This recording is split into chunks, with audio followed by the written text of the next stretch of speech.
Okay. Well, we're free. We're out. We've got the good news. Gym's opening tomorrow.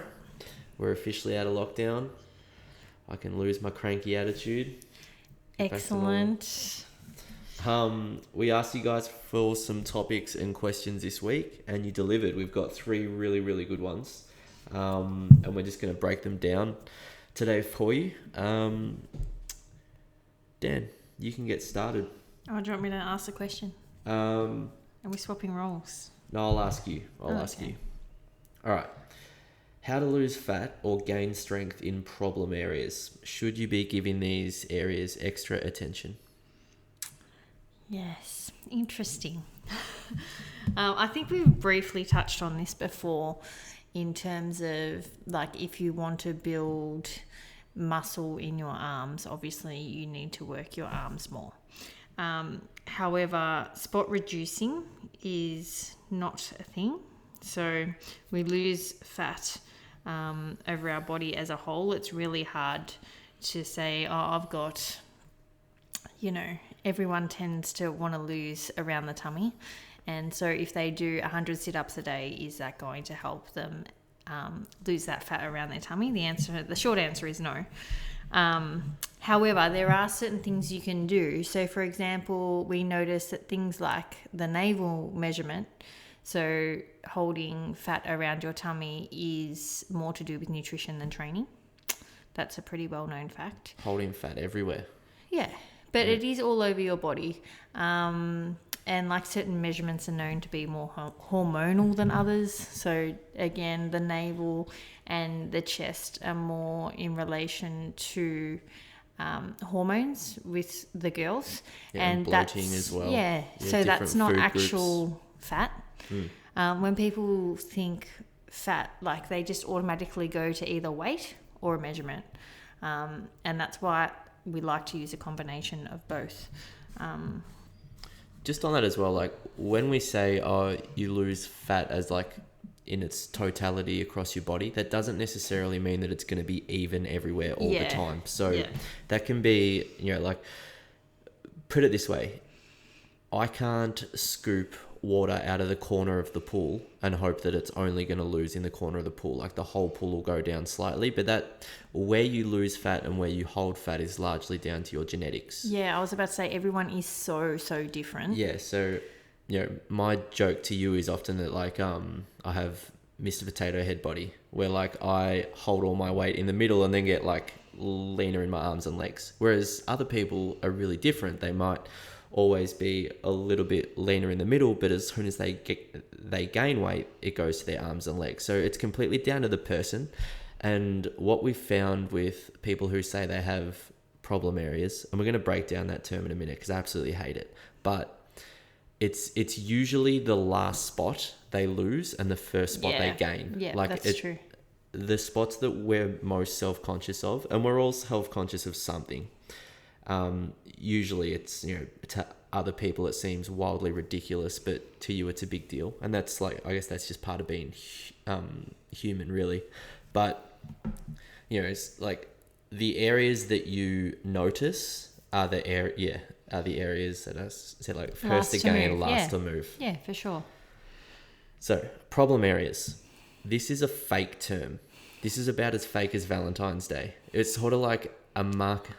It is invented by Hallmark. You know this. Not that we don't celebrate it. We celebrate the shit out of it. I am hurt. You got your chocolates. But it's like, it's one of those things that we read on Women's Health or Men's Health, and all of a sudden it became like part of the vernacular, like, the problem areas, and it'd be like love handles, upper arms, tummies, hips, tummies, all this stuff. And it's like, it's not a problem. No. I hate that term, problem areas. Yeah. It's like, it's one of these things that, it's just become normalized, like, like cheat meals. The language. Yeah. The language that we now use is as though, like a mum tum. Yeah. As though it's a bad thing. Yeah. It's just, it's something that we need to try and shift our mindsets on, because it really helps no one. No, It's like doesn't. it's purely negative to get you to buy a program or a magazine or a Oh. detox or anything like That this. is Like they're like- playing on the emotion Yeah. to try and sell you something. Yeah, like majority of the things in our industry. Like that's all it's about. Yeah. So next time you see an article or a podcast or something where it's like, you know, fix your problem areas, delete, unfollow, unsubscribe. Like it's not going to be anything that's like, it's clickbait. It's not evidence based. It's just going to be playing on your emotions and trying to get you to make a reaction and purchase their lemon drink. And that's about it. Might taste good. Might taste good, won't do anything for your health and fitness. Yeah, and you touched on it earlier as well. There's a big difference between the response in the body from like taking something away or losing and then adding something in is you can definitely spot gain. So spot gain, yes, like the person who asked this question, it was about their core.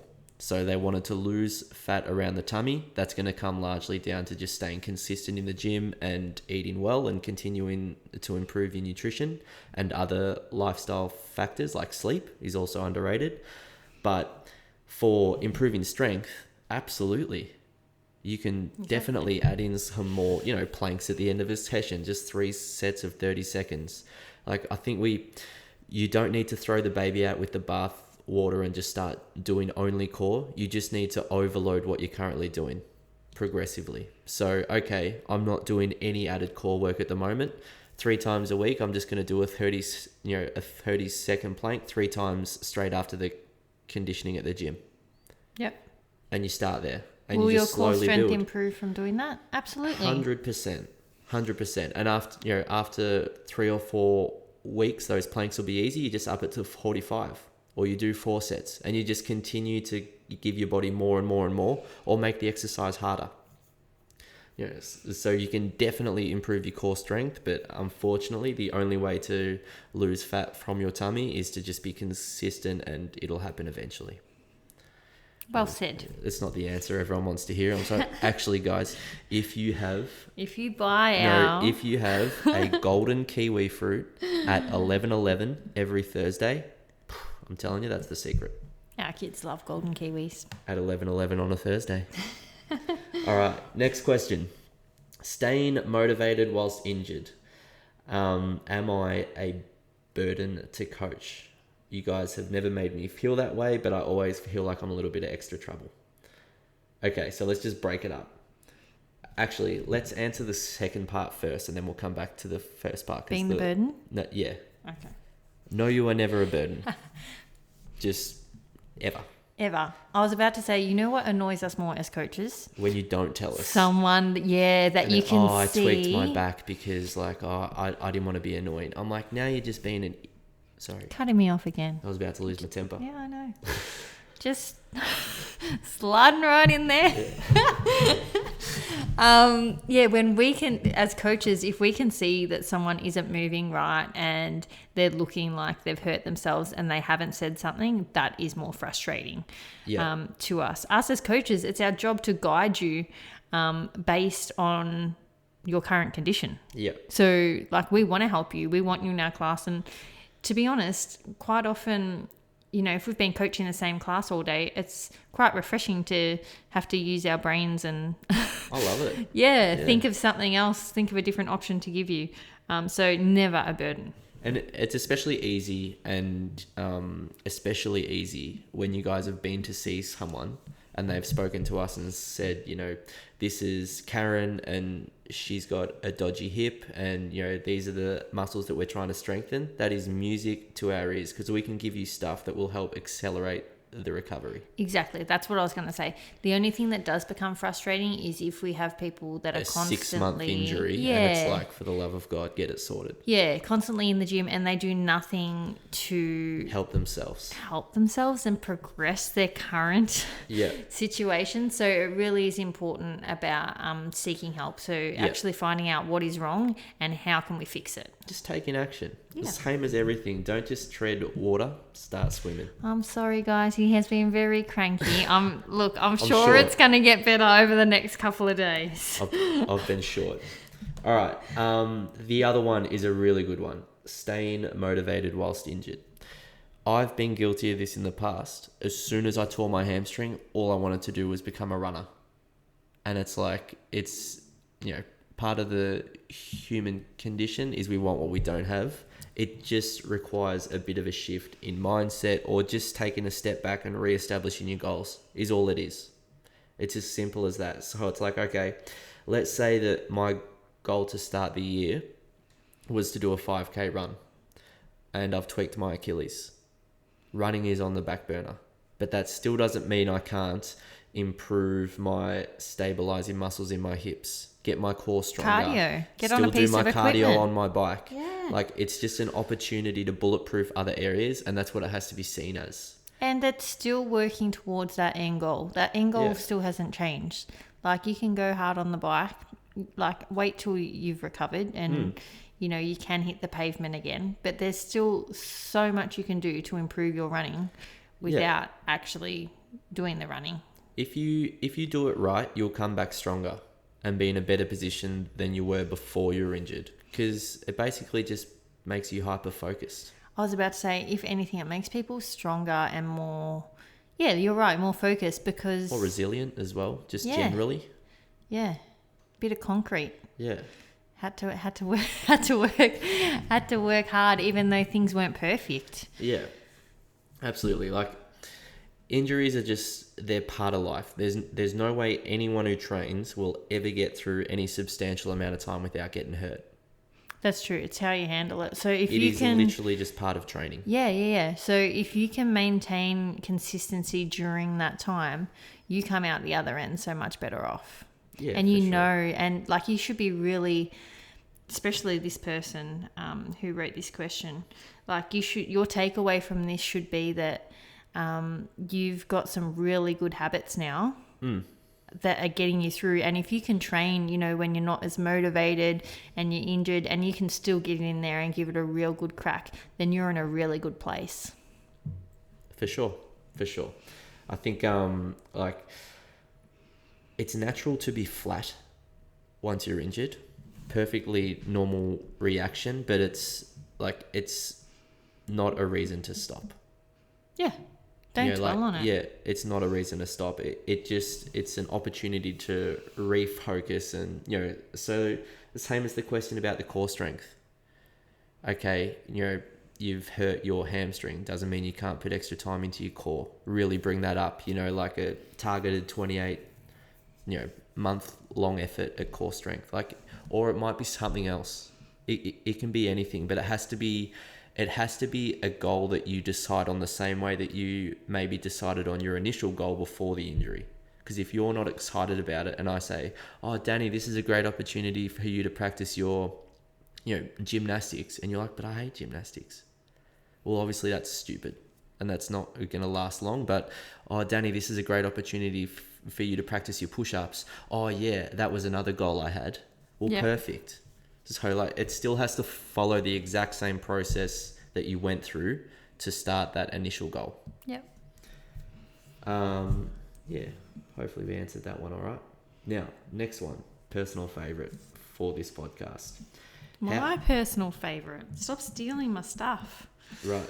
I just said that before we started the podcast. My personal favourite. How to eat more protein without having protein powder. Oh, I love it. All right, you give your bit and then I'll give the really good answer.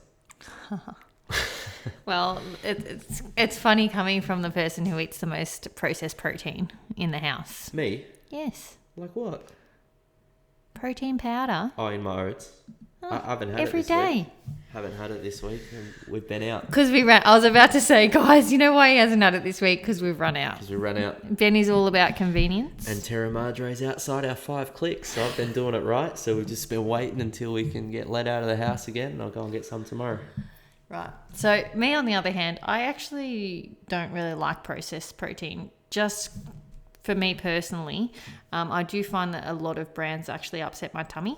Mm-hmm. So that's why I don't like having it. So I do like to get most of my protein requirements through food. However, it is really good for people that do struggle to maintain a decent level of protein. It is a really easy way for them to get that in, and that is the most important thing. Yeah. People need to supplement. So, for example, if someone is sick and they require medication or some kind of supplement, that is to help them get better, right? But that doesn't mean that every single person should do that. And I think that's the mentality we need to shift away from. Yeah. It comes down to the individual. Yeah. Okay, so what do you like eating? So, for example, vegetarians quite often have to supplement.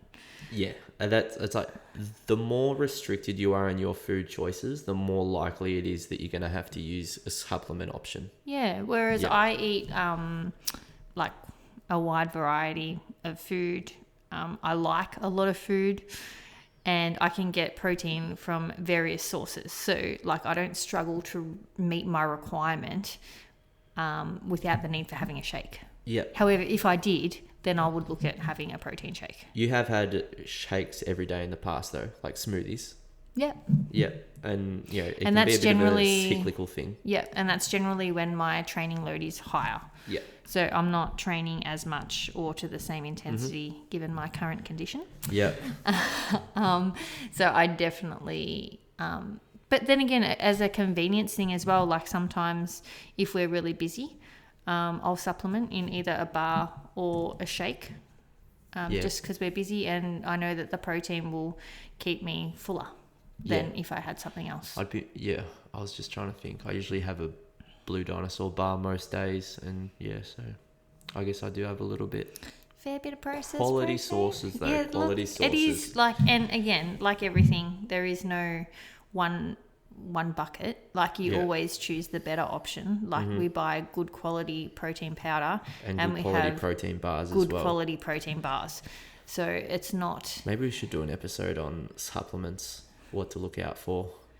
Oh my gosh! You just reminded me of the breadcrumbs last night. Yeah. Maybe an episode on food labels and what to look out for, because I didn't take my own advice yesterday and I brought home breadcrumbs with 0 bread.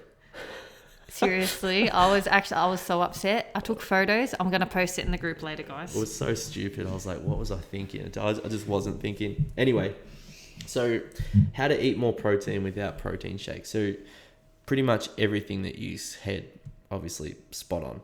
The only other thing I would say is that, same as everything, try not to go from 0 to 100. So if you spend a little bit of time analyzing like what you currently do, you'll find it a lot easier to integrate higher protein options without it being overwhelming in any way. So basically what I would recommend you do is write down the meals you eat for a week or 2 weeks.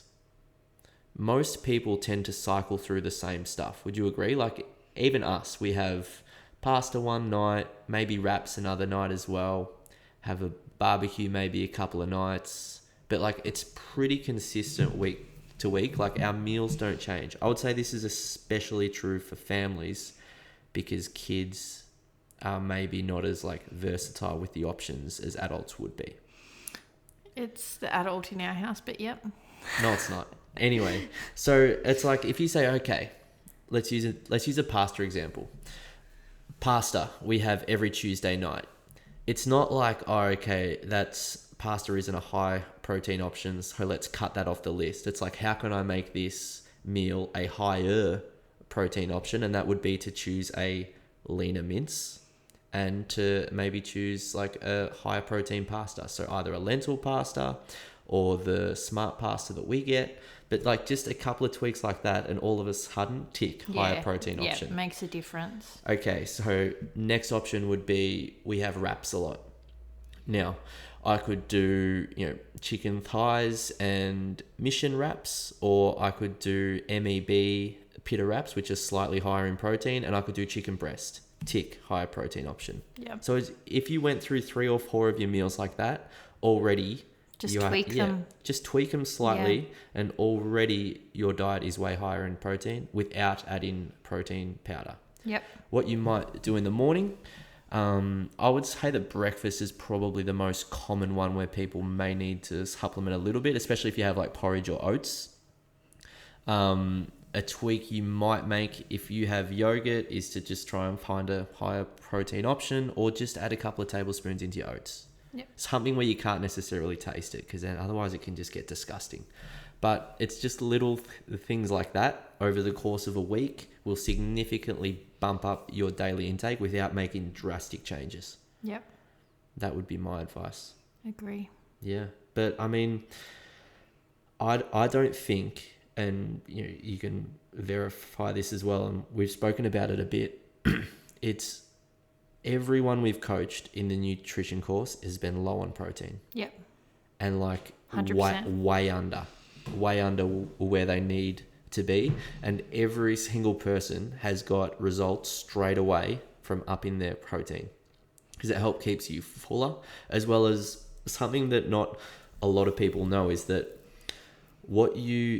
how much you eat of a specific macronutrient doesn't necessarily mean like that's how much your body uses, because there's a bunch of processes that take place in your body before it's like used for what it's for, either repairing muscle or muscle glycogen stores or anything like that. Protein, like if I eat, so let's say I eat a meal that's high protein, about 30% of the protein that I eat will be burned whilst I digest it. So think of it like a currency swap. When it's like if you swap your Aussie dollars into pounds, it's like, that just cost me $20, which when we're, potentially trying to lose weight, that's a good thing. So higher protein keeps you full, has a higher thermic effect of feeding. That's what that's called. And just basically is a staple in anyone trying to be fitter and stronger. It does all the things that you want your nutrition to do. Yeah. Eat more protein. Definitely. This message is sponsored by BD Fitness's nutrition program. Yeah, it's unfortunately due to the convenience world we live in. Most of our food is highly processed and really high in carbohydrates. Because it's cheap. Because it's cheap, exactly. And why? Why? Because it's cheap? Because it's got a long shelf life? Yeah, for sure. For various reasons, and they're not health reasons, guys. No, but they could also be environmental reasons as well. It's more expensive to ethically source good protein. So I'm sure that most people listening to this would regularly get takeaway, or would have HelloFresh or Dinnerly or one of those meal options. The protein they put in there is not that much. The protein they put in ours was 0 because I threw it out. But it's it's not probably going to be enough. That's something that we noticed do you remember when we had those paleo meals? Paleo meals. Oh, the pre-packed one. Oh, that was ages ago. Yeah. Years ago. But they were so light on for protein. And then when we tried to add it, it just got super expensive. Yeah. So it's going to be one of those ones where if you do have the Dinnerly or the HelloFresh or anything like that, just maybe cook some and add it in the fridge, have it as leftovers, just have it ready to go. Okay. Well, first of all, also understand what your own protein requirements are. Oh, yeah, good one. Most people are I need to eat more protein. It's well, how much are you currently eating? Well, how much do you need to eat? So they don't know that. And then how much do you need to eat? Yeah. So and that's based on your body weight and also your goal. So what it is you're trying to do. Yeah. As a general rule, for people who are just trying to be healthy without a specific goal of weight loss or muscle gain, of which you would probably need a little bit more protein, just aim for 1.5 grams per kilo body weight. That's sort of a good measuring point. And then if you were going on a little bit of a diet, you need a little bit more because it'll help keep you full. If you're trying to grow muscle, you also need a tiny bit more as well, because that obviously helps with that process.